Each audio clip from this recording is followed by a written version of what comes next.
네, 오늘 저는 에베소서 1장 1절 18절에서 19절 말씀을 가지고 복음의 과거, 미래 그리고 현재라는 제목으로 우리 말씀 나누도록 하시겠습니다. 한 유명 신학자는 이 시대 사람들, 이 시대를 이제 진단하면서 이 시대 사람들이 현재라는 이 시간에 갇혀 있다. 그 신학자는 이제 현재라는 신을 섬기고 있다라고 지적을 했습니다. 현대인들은 자신의 과거를 극복 대상으로 여기죠. 또한 미래를 뜬구름 잡는 것으로 생각을 합니다. 그렇다면 우리에게 남아있는 시간은 사실 현재 이 시간밖에 없는데요. 하지만 문제는 이 현재라는 시간이 너무 짧고 점점 짧아진다라는 것이죠. 그래서 과거에는 이 현재라는 시간을 며칠 혹은 몇 시간 이렇게 삼았다면 이 시대의 현재, 지금 이 시간이라는 것은 몇 분 혹은 어떤 사람에게는 몇 초가 될 것입니다. 이렇게 이 과거도 없고 미래도 없는 오직 현재뿐인 이 순간뿐인 현대인들은 사실 이 현실을 사실 가늠할 수가 없고 수동적으로 받아들일 뿐이라는 것이죠. 그래서 현재라는 이 괴물에 짓눌려서 끌려다니는 형편이다라고 볼 수가 있습니다. 인터넷에서 회자되는 한 글을 제가 가지고 왔는데요. 한번 올려주시죠. 잘 보일지 모르겠습니다. 한 서울대 학생이라고 하는데요. 서울대 여학생이 어머니에게 보내는 메시지입니다. 마지막 말이 엄마는 수저가 아니야. 엄마는 내 세상이야 라고 글을 마치고 있습니다. 이 세상은 모든 것을 이 돈과 이 재력으로 환산을 합니다. 그래서 우리는 어느 순간부터 수저 타령을 하기 시작을 했죠. 하지만 이 대학생의 말처럼 정말 부모님이 우리의 수저는 아니다.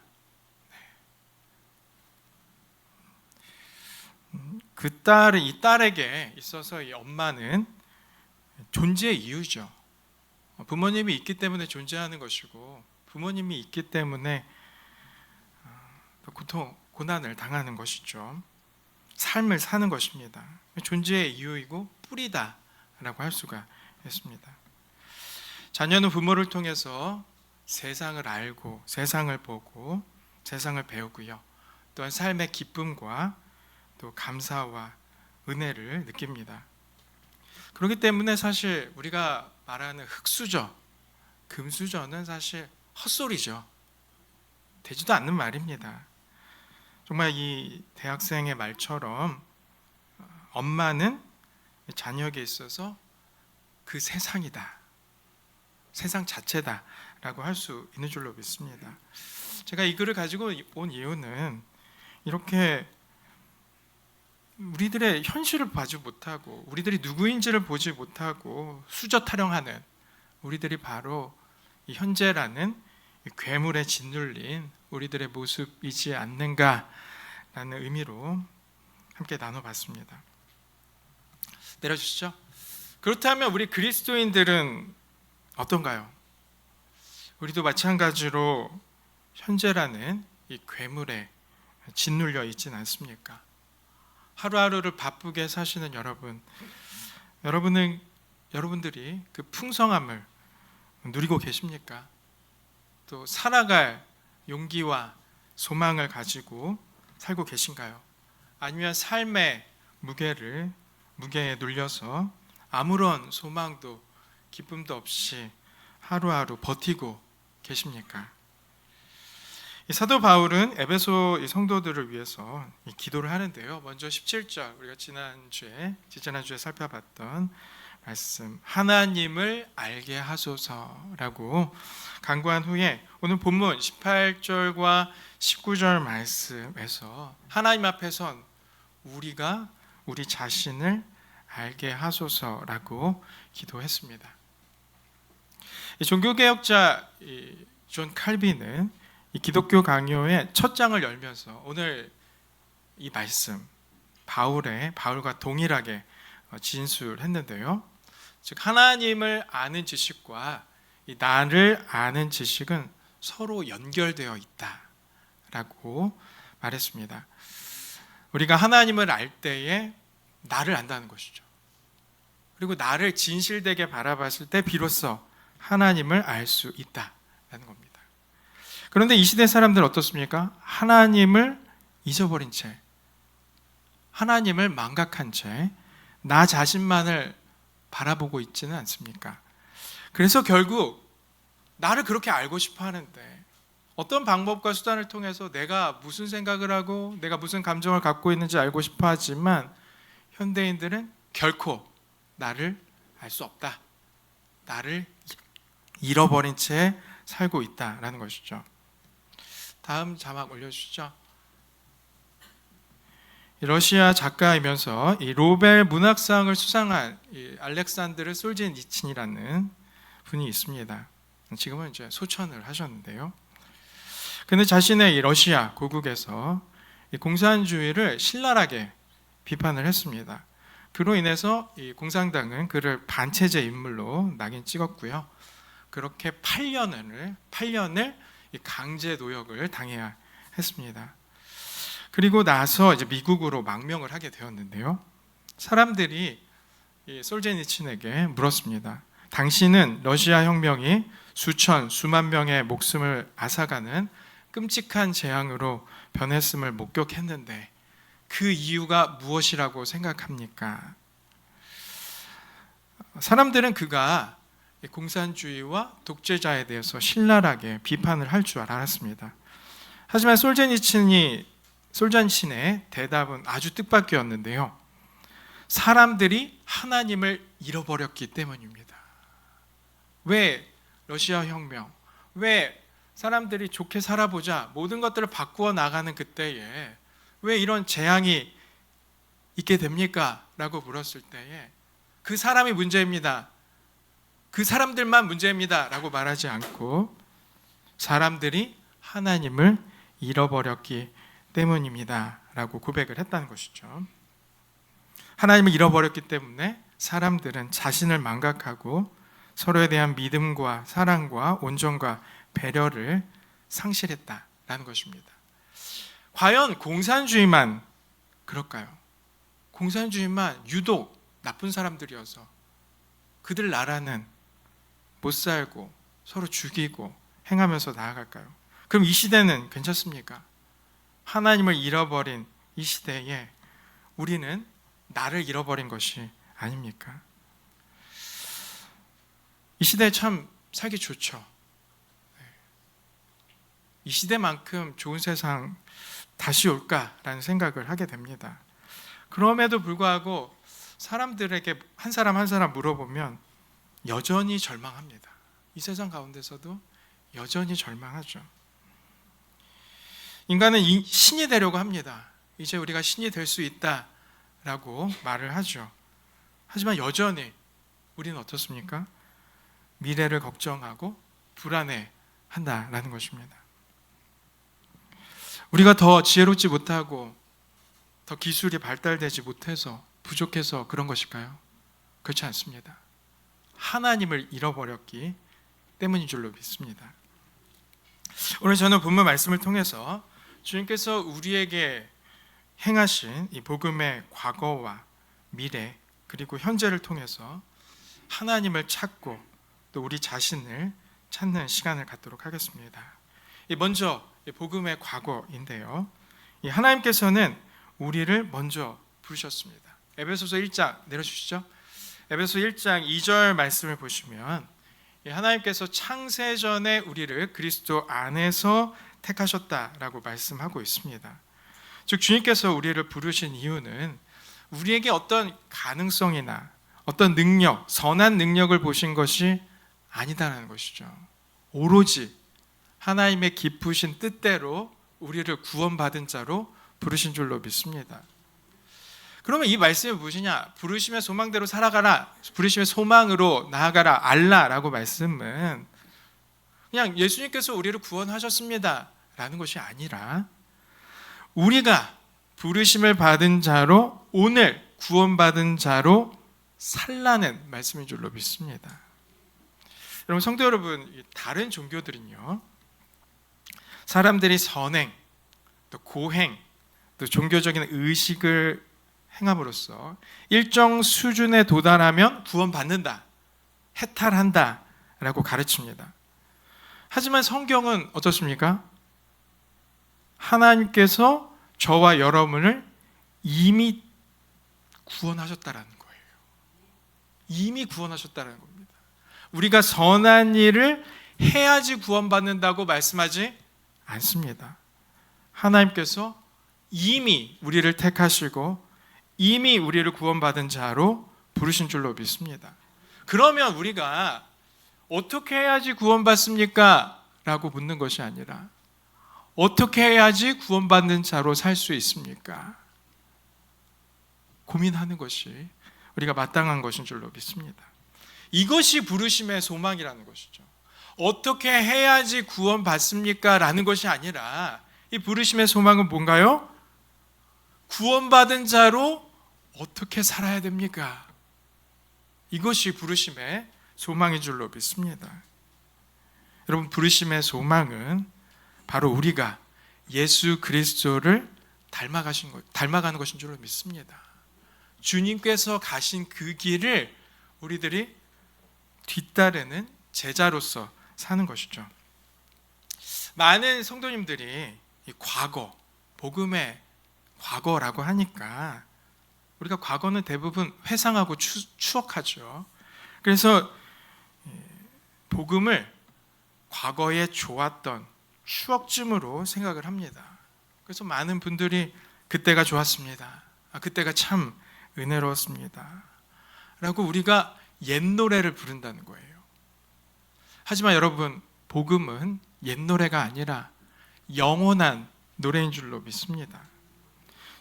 우리는 예수 그리스도의 십자가를 추억하는 것이 아니죠. 우리는 그리스도의 십자가 아래에서 주님의 보혈로 새 소망을 갖고 오늘을 살아가는 것인 줄로 믿습니다. 오늘이 아무리 절망적이라 할지라도, 오늘이 내 인생의 끝날이 된다 할지라도 무엇인가요? 부르심의 소망대로 살아가는 것이 구원받은 자의 모습인 줄로 믿습니다. 이 두 번째 복음의 미래입니다. 여러분, 여러분의 미래가 보이시나요? 우리 대한민국 미래가 있습니까? 사실 이 시대 젊은이들이나 많은 사람들이 꿈꾸지 않습니다. 미래를 꿈꾸지 않습니다. 왜 그럴까요? 지금 이 세상이 가장 좋은 시대라고 생각하기 때문이죠. 여기서 더 좋아진다는 것이 생각이 안 듭니다. 상상이 안 됩니다. 여기서 더 좋아지면 더 나빠질 것이라고 생각을 하는 거죠.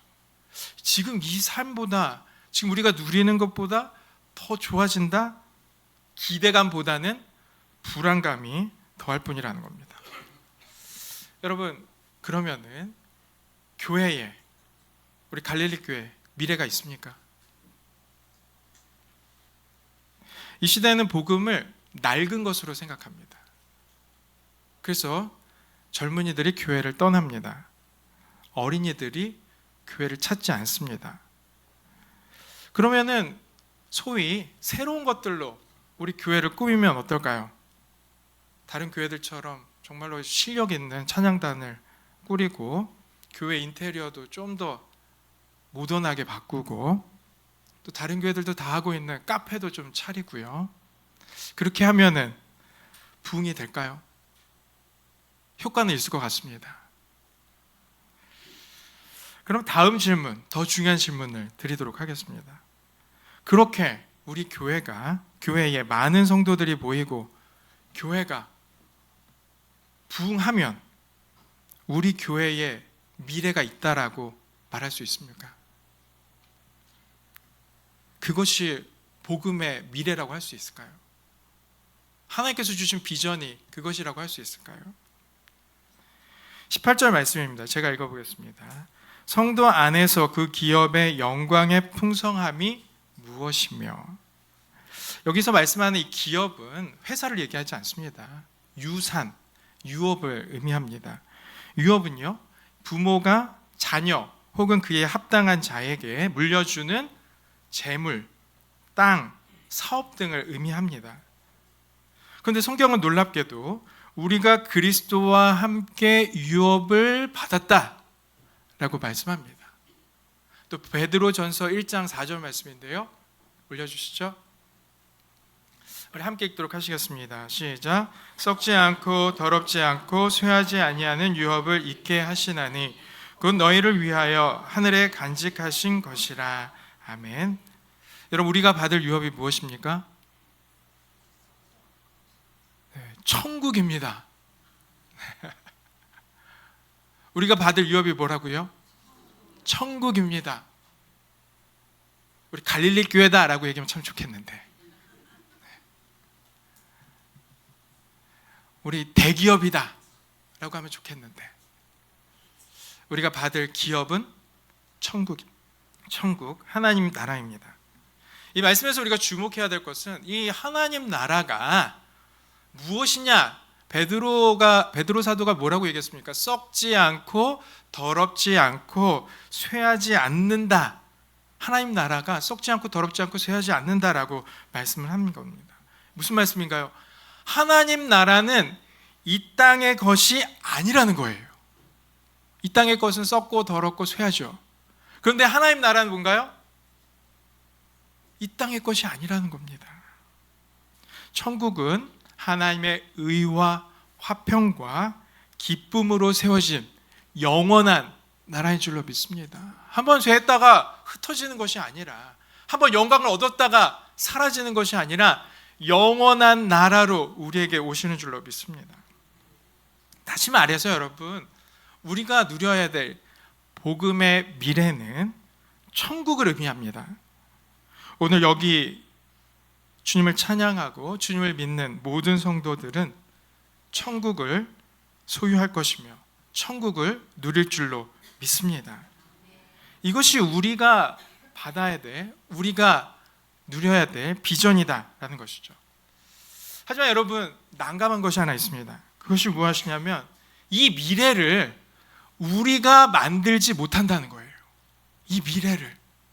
우린 대부분 미래를 설계하잖아요. 미래를 만들잖아요. 그렇지만 하나님 나라는 우리가 만들지 못합니다.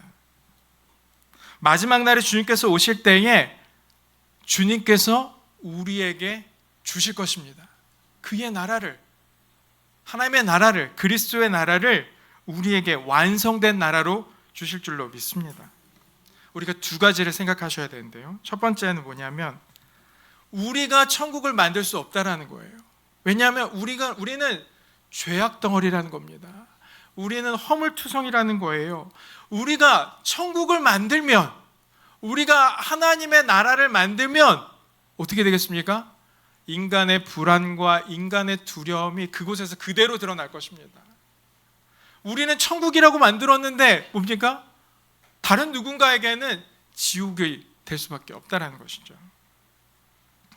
그러므로 주님께서만이 온전히 그의 나라를 완성하셔야 된다는 것입니다. 두 번째는 무엇이냐면 천국을 고대하는 우리가 해야 할 일이 있다는 거예요. 그냥 마냥 기다리라는 것이 아니라 천국을 고대하는 우리에게 해야 할 일이 있는데, 그것이 무엇이냐면 지금 이 땅에서 천국을 사는 것인 줄로 믿습니다. 우리 따라해 보실까요? 천국을 살라. 천국을 살라. 우리가 이 땅에서 지금 이 순간 우리가 천국을 살아야 한다는 것이죠. 우리가 지금 사망의 음침한 골짜기를 다닐지라도 결국 하나님 나라로 인도하시는 주님을 믿고 그 사망의 음침한 골짜기에서 천국을 살아야 된다는 거예요. 하나님이 온전히 다스리시고 하나님께서 우리를 지키시고 보호하시고 안위하신다라고 뭡니까? 선포하고 그대로 믿고 나가야 된다는 것이죠. 천국을 살았던 한 사람을 말씀드리겠습니다. 여러분, 세례 요한은 주님께서 선포하셨던 천국에 첫 번째로 들어간 천국 시민이 되었습니다. 여러분, 세례 요한은 어떤 삶을 살았습니까? 세례 요한은 광야에서 살았습니다. 예수님께서 오실 때에 첫 번째로 예수님을 소개하고 복음을 선포했던 사람이라는 것이죠. 세례 요한은 거짓된 세상 가운데서 주님의 의를 선포했습니다. 하나님의 기뻐하심을 바라봤습니다. 주님의 화평을, 주님의 평안을 온 세상 가운데 선포하면서 나아갔죠. 하지만 세례 요한의 결말은 어떻습니까? 그는 시기하는 사람들로 인해서 옥에 갇히고 목베임을 당한 줄로 믿습니다. 그런데 분명한 것은 무엇인가요? 어느 누구도 세례 요한의 천국을 빼앗지 못했다는 거예요. 세례 요한의 임한 천국을 거둬가지 못했다는 것이죠.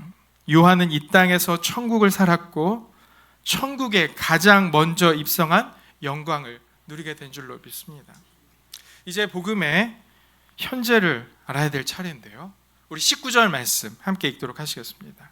시작. 그의 힘의 위력으로 역사하심을 따라 믿는 우리에게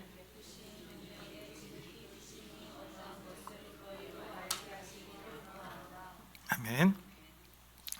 성도 여러분, 우리의 복음은, 우리의 구원은 먼 나라 이야기가 아닙니다. 저 과거의 먼 나라, 저 미래의 희미한 일들이 아니라는 것이죠. 바로 저와 여러분이 살아계신 성령님과 함께하는 오늘 일어난 사건, 오늘 우리의 이야기가 바로 구원인 줄로 믿습니다.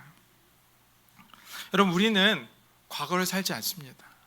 제가 이 말씀을 하는 것은 우리가 현재에 짓눌려 있으니까 그럼 우리가 과거로 돌아갑시다, 아니면 현재 아니까 그냥 미래만 바라봅시다, 이 말씀하는 게 아니에요. 우리는 과거를 살 수 없습니다. 또한 미래도 살 수가 없습니다. 우리는 오늘을 산다는 거예요. 지금 이 순간을 우리가 살아가야 한다는 것이죠.